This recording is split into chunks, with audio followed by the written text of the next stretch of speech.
Now that we know the Pythagorean theorem, our new goal now in video 2 of 4 is to find a missing side inside of a right triangle.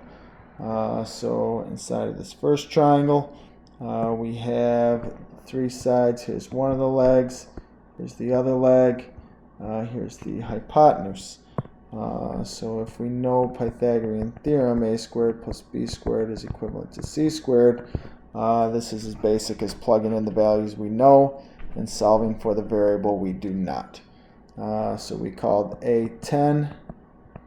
We don't know what b is. I'm going to leave that as a variable, and we know that the hypotenuse is 15.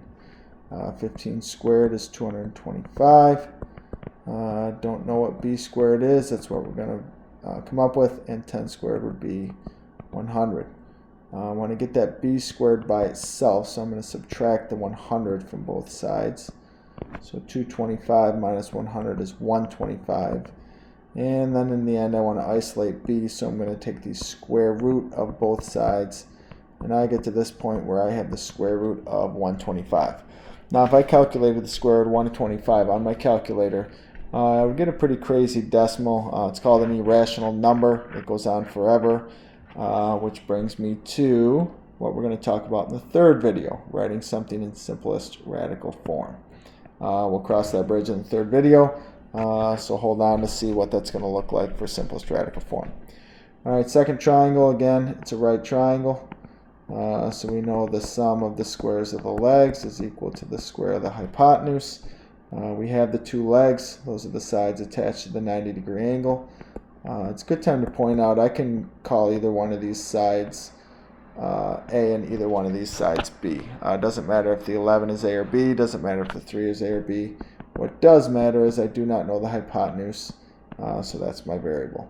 We have 11 squared is 121. We have 3 squared, which is 9. Still don't know what C is equal to. We have 121 plus 9 is 130. Want to get rid of that squared on the C by taking the square root of both sides. And again, we're at a spot where if I typed in the square root of 130, I would get some decimal that's hard to establish a value for. So we will talk about how to write that in simplest radical form in a moment. Last right triangle, we have one of the legs here, which is 16. Don't know the other leg, I'll call that B. But we do know the hypotenuse is 20. 16 squared is 256. Don't know what b squared is. I know 200 squared is 400. And again, I want to solve for b. So I want to take away that 256 from both sides. Get b squared by itself.